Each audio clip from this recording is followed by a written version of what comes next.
1173년 이탈리아 서부 토스카나주. 피사 대성당의 종루를 위한 첫삽이 떠졌다.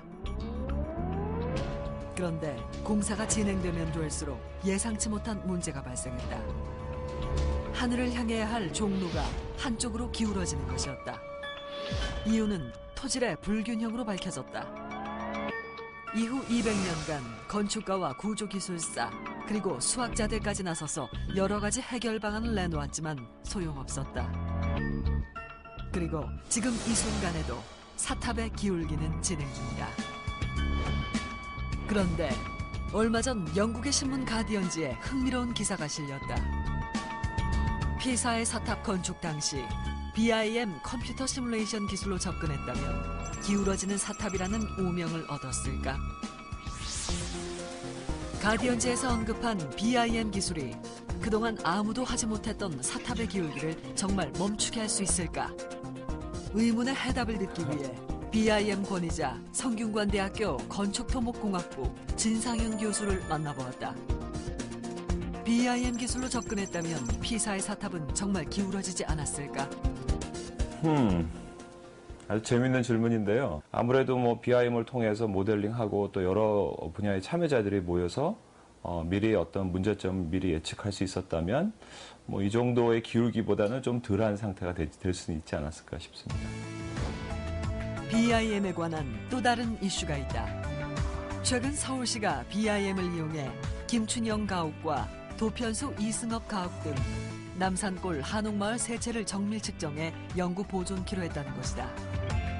BIM의 3D 스캐닝을 통해 한옥의 디지털 데이터를 확보해 문화재 훼손에 대비한다는 것이다. 이처럼 건설계의 거센 바람을 몰고 온 BIM은 과연 무엇일까? BIM은 빌딩 인포메이션 모델링의 약자로서 단순한 3차원 설계 툴이 아니고 정보를 담고 있는 디지털 모델입니다. 그 가운데 있는 인포메이션이라는 게 사실은 BIM을 설명하는 핵심 키워드가 될 수 있습니다. BIM은 건축물의 설계는 물론 시공과 운영 및 관리에도 적용되는 첨단 건설 시스템이다. 또한 건축물이 생산될 때부터 폐기될 때까지의 모든 정보를 생산하고 관리할 수 있는 통합 도구로도 활용 가능하다. BIM은 그동안 우리가 2D 도면, 2차원 도면에 의존해왔던 그런 정보 표현과 의사소통 방식에서 3차원 기반의 정보 소통과 정보 표현이라는 그런 어떤 혁신적인 방법의 전환입니다. BIM은 정보를 담고 있기 때문에 그 정보를 이용하는 거에 따라서 우리가 다양하게 응용해서 사용할 수 있습니다. BIM, 이렇게 응용할 수 있다. 바로 3D 가상 시공이다. 콘크리트나 강제처럼 시공 물량을 효율적으로 관리하고 혹시 발생할 수 있는 현장 문제를 사전에 예측할 수 있으며 낭비되는 공사 기간과 비용을 줄일 수 있다. 전체 콘크리트 물량이 궁금한데? 크레인 위치를 바꿔야 되겠군. 전체 공사 기간은 얼마나 걸릴까? 근데 이렇게 좋은 BIM이 이때까지 굉장히 오랜 기간 동안 건설 현장에서 사용되지 못하고 최근에 와서 각광을 받게 된 이유는 각종 소프트웨어와 하드웨어가 굉장히 발달하고 또 건설 현장에서 노동력에 대한 비용이 많이 올라가면서 BIM을 통해 사전에 검증하는 것이 오히려 더 합리적이고 비용을 절약할 수 있다는 판단에 의해서 최근에는 BIM을 많이 사용하고 있습니다. 최근 현대건설이 BIM을 적용해 준공을 마친 한국토지주택공사 본사 신사옥이다. 독특한 디자인의 지상 20층 규모의 본관과 3개의 별관으로 지어진 이곳은 진주시 랜드마크로 불리고 있다.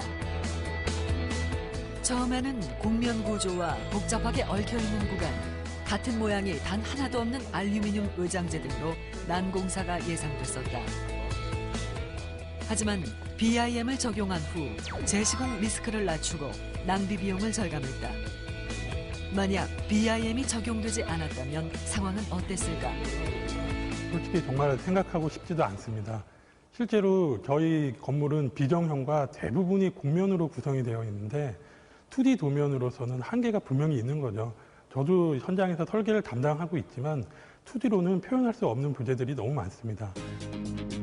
게다가 당초 발주처에서 받은 설계도면에는 누락된 부분들도 많았다. 대표적인 것이 비정형의 아트리움이다. 현대건설은 현장에서 BIM 설계를 적용해 아트리움을 지지하는 철골 구조물부터 외피를 구성하는 알루미늄 의장재와 인테리어까지 재검토하여 실내 조경을 갖춘 아트리움과 조형물까지 완성할 수 있었다. 현대건설은 2005년부터 시작해서 약 30개 정도의 BIM 프로젝트를 수행하고 있습니다. 단순한 설계 검토 프로젝트부터 풀빔을 적용한 프로젝트까지 다양한 BIM을 경험하고 있습니다. 주로 비정형 건축물의 안전하고 정밀한 시공을 위해 사용하고 있습니다. 최근 건축 디자인 트렌드를 살펴보면 반듯한 사각형이 아닌 일정하지 않은 형태의 비정형 건물이 각광받고 있다. 이렇게 복잡한 고주와 모양을 구현하기 위해서 BIM이 필요하다. BIM을 처음 적용한 건축가 프랭크 게리는 마치 종이를 구긴 듯하거나 변칙적인 모양의 건물을 디자인했다. 이런 비정형 건물을 구현하기 위해서 프랭크 게리는 과감하게 BIM을 적용했고 인류 역사에 남을 건축물을 탄생시켰다. 예전에는 건축가들이 머릿속에 자유롭게 상상한 그런 건물들을 표현할 소프트웨어도 없었고 시공사들은 그걸 구현할 시공 기술도 없었습니다. 근데 지금은 여러분들도 많이 보셨겠지만 그런 기술들이 다 개발이 되어 있기 때문에 더욱더 설계 당시에 자유롭게 이쁜 건물들을 지을 수가 있었고요. 그리고 건물을 짓는 그런 소비자들도 예전에 기능에 충실했던 건물을 원하지는 않습니다. 남들과 다른 더 독특한 건물, 주변과 어울린다라든지 뭔가 상징이 되는 아주 독특한 건물들을 원하고 있기 때문에 그런 수요가 점점 많이 생기는 거라고 생각이 됩니다. 현대건설이 카타르에서 시공 중인 카타르 국립박물관. 이 역시 비정형 건물로 세계적인 건축가 장 누벨이 사막의 장미를 모티브로 디자인했다. BIM이 적용된 카타르 국립박물관은 316개의 원형판이 뒤섞인 복잡한 구조를 가지고 있는 비정형 건물이다. 우리나라 같은 경우는 지금 국내 산업에서 아직 건설사나 건축 설계사무소가 BIM을 본격적으로 사용하고 있다는 사례가 많지는 않습니다. 현대건설은 교량에도 BIM을 적용했다. 바로 세계 최장 해상 교량이라 불리는 쿠웨이트 쉐이크 자베르 코즈웨이가 그것이다. 코즈웨이 교량은 활 모양의 주탑을 가진 하이브리드 비대칭 사장교로 복잡한 구조 때문에 2차원 도면으로는 확인 불가능한 부분이 많아 BIM으로 설계 오류를 수정했다. 또한 교량사이 인공섬 구간에도 실제 해저 지형을 고려한 토공 계획을 수립하는데 BIM을 활용했다. 이뿐 아니라 작업 일정을 세우는데도 BIM이 적용된다. 코즈웨이 공사는 전체 공정 중 75% 이상이 바다에서 이루어지는 공사이기 때문에 정확한 작업 스케줄이 필수적입니다. 때문에 BIM을 적용해서 계획 공정 대비 가상 시뮬레이션을 해봄으로써 시공 시 발생할 수 있는 문제점을 최소화하고 있습니다. 현대건설은 2005년 처음 BIM을 현장에 적용하면서 좀 더 진일보한 BIM을 연구 개발하고 있다. 바로 전기, 파이프, 전선 등 MEP를 비롯한 복합 공정을 공장에서 먼저 조립한 후 현장에서 시공할 수 있는 기술이다. 이 기술이 적용되면 약 10% 정도의 공기 절감 효과를 기대할 수 있다. 최근에는 공장에서 이것을 어떻게 하면 빠르게 제작을 할 수 있을 것인가 하는 그 어떤 제작 방식에 대해서도 접근이 이루어지고 있고 현대건설에서는 그것을 위해서 그 프리패브리케이션, 즉 선 제작에 대한 부분을 함께 고민을 하고 있습니다. 현대건설은 BIM 기반으로 공사 정보를 축적하고 재사용해서 업무 생산성을 향상시킬 수 있는 연구를 진행 중에 있다. 이를 위해 현장에서 BIM 기반으로 공사 정보를 입력하고 SF 영화 속 미래도시는 상상을 뛰어넘는 초고층 건물과 독특한 디자인을 갖추고 있다. 현재 BIM이 더욱 발전한다면 영화 속 미래도시가 머지않아 우리의 현실이 되지 않을까